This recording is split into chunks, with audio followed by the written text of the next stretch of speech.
신실하신 아버지 하나님, 은혜와 사랑을 감사합니다.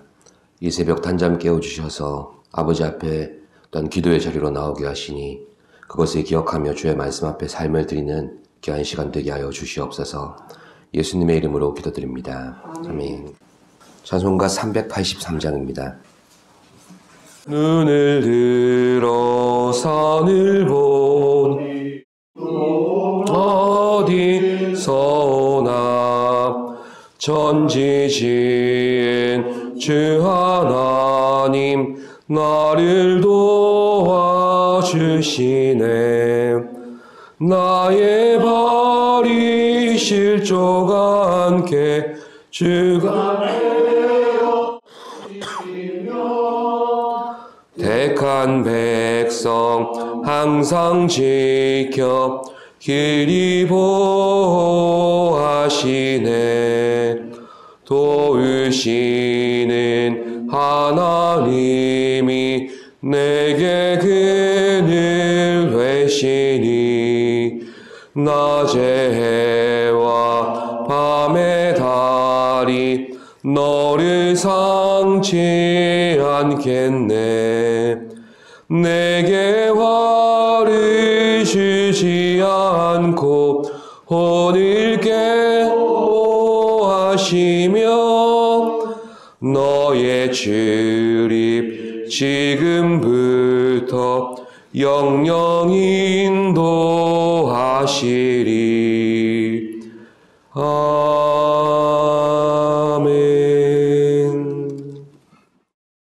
이 새벽 우리에게 주시는 말씀은 호세아서 11장 5절로부터 7절까지의 말씀입니다.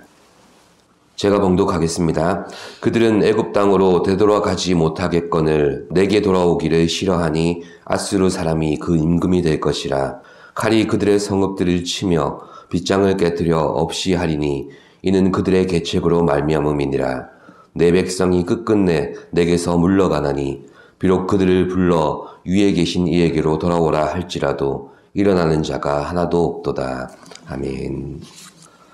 지난 시간에는 11장 초반부 말씀을 통해서 이스라엘과 하나님의 관계를 아버지와 자녀의 관계 안에서 묵상했습니다. 부모가 자녀를 양육하는데 당연히 사랑과 헌신이 바탕이 되어야 하지만 그 사랑과 헌신을 바탕으로 해서 결국은 자녀의 성장과 성숙을 목적에 두고 양육하기 마련입니다. 아무리 품 안의 자식이라고 해도 그 자녀가 장성해서 가정을 이루고 또 사회에서 자신의 입지를 다져가는 모습을 보게 되면 성숙한 자녀로 대하게 되는 게 부모의 마음이기도 합니다. 사랑의 온도나 관심이 식은 게 아니라 어릴 때는 어리니까 그 상황에 맞춰서 안고 업어서 사랑한 것이고 또 왕성하게 자라날 때에는 좌충우돌하면서 상하지 않도록 훈계와 매를 들기도 하는 것입니다. 결국 하나님과 북이스라엘의 어그러진 관계를 이렇게 자라나는 자녀를 향한 아버지의 심정으로 풀어서 설명하셨습니다. 오늘 본문은 그렇게 애굽에서 구원하여 내시고 광야와 가나안으로 동행하셔서 길러낸 이스라엘의 모습 속에 성장과 성숙을 찾아볼 수 없음에 대한 탄식의 내용이 나오는 것입니다. 5절 말씀이죠. 합독으로 보시겠습니다. 5절입니다. 그들은 애굽 땅으로 되돌아가지 못하겠거늘 내게 돌아오기를 싫어하니 아수르 사람이 그 임금이 될 것이라. 네. 먼저 그들이 애굽 땅으로 되돌아가지 못할 것이라 말씀합니다. 애굽 땅으로 돌아간다는 것은 문맥상으로 볼 때 성장하지 못한 이스라엘의 영적인 수준을 나타내고 있다고 보는 것이 좋겠습니다. 그리고 그 결과로 아수르가 그들을 다스리게 될 것이라고 말씀합니다.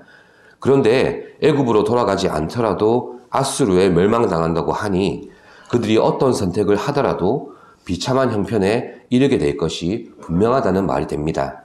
그러니 그들이 멸망에 이르게 되는 것은 옳은 선택을 하지 못해서가 아니라 아예 분별력을 잃은 상태에 있다는 것을 말해줍니다. 하나님의 자녀로 길러내시고자 하시는 아버지의 분명한 의도를 거역하고 있기에 그들이 맞이한 결말인 것입니다. 그래서 5절 중반부에서 내게 돌아오기를 싫어하니 이렇게 말씀해 주신 것이죠. 우리는 옳은 길을 가르쳐달라고 또 평탄한 길로 인도해달라고 주의 뜻대로 순종하게 해달라고 기도하지만 정작 우리에게 아버지께서 내어주시는 그 길을 따라갈 만한 믿음과 순종이 없음을 인정하려고 하지 않는 모습을 보일 때가 많습니다. 그리고 그 원인이 바로 우리 신앙의 수준을 아직까지 아버지께서 업으시고 않으셔야 하는 어린아이의 수준에 머물러 있는 것처럼 오해하기 때문입니다. 그렇지 않은데 그렇게 여기고 있다는 말이 됩니다. 우리는 이 부분을 잘 이해할 필요가 있습니다. 정말 어린아이의 수준이라면 안아주고 업어주어야 살 수 있는 자신의 수준조차도 진짜로 몰라서 어린아이입니다. 이걸 알면 더 이상 어린아이라 부를 수 없는 것이죠. 그런데 이 수준을 벗어나 성장과 성숙기에 이르기 위해서는 포대기를 벗어던지고 구체적인 양육과 훈련의 단계로 들어가야 합니다.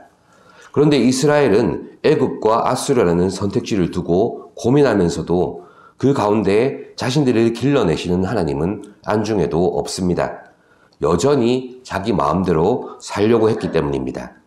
그러니 이스라엘은 신앙을 가지고 있으면서도 하나님과 자신들의 관계 속에서 문제를 찾는 수준이 되지를 못하고 현실의 문제 속에서 자신들의 길을 찾으려고 계속 애를 쓰고 있는 것입니다. 이제 하나님께서는 더 이상 떠먹여주고 안고 업어서 길러내시지 않고 지팡이와 막대기로 그들을 양육하고 훈련하시겠다고 하십니다.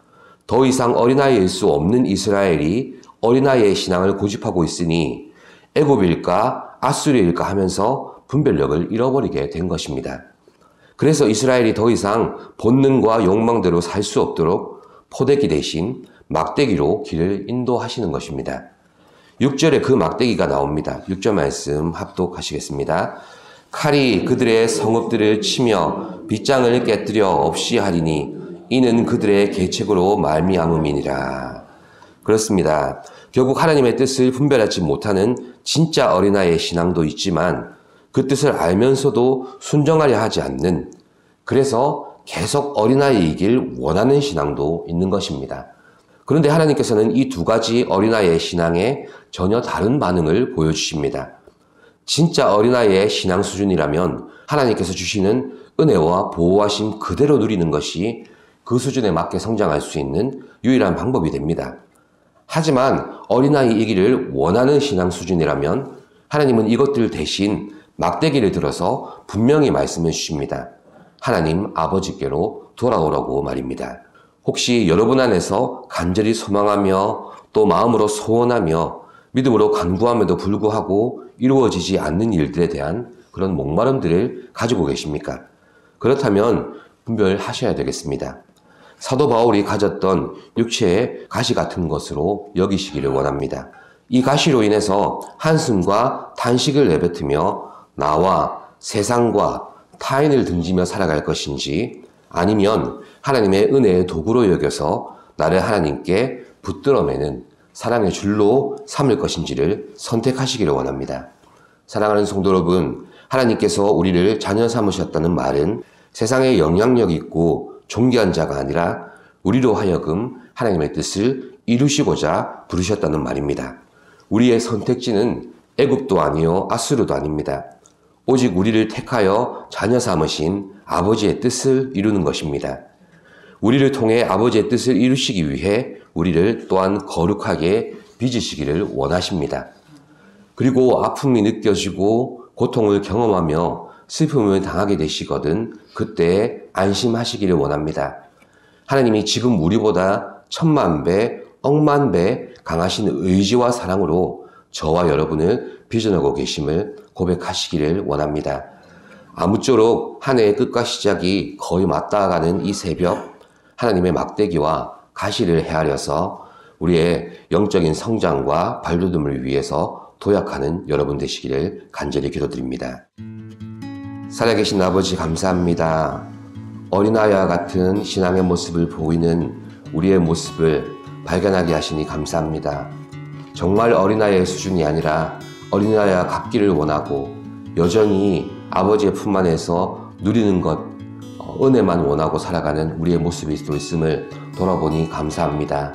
아버지 하나님, 말씀대로 아버지의 뜻을 헤아려서 아버지의 품으로 돌아가는 우리가 되게 하여 주시고 성장케 하시려고 막대기와 신앙의 길로 인도하시는 것을 깨달아 주님 앞에 감사함으로 나아가는 우리가 되게 하여 주시옵소서.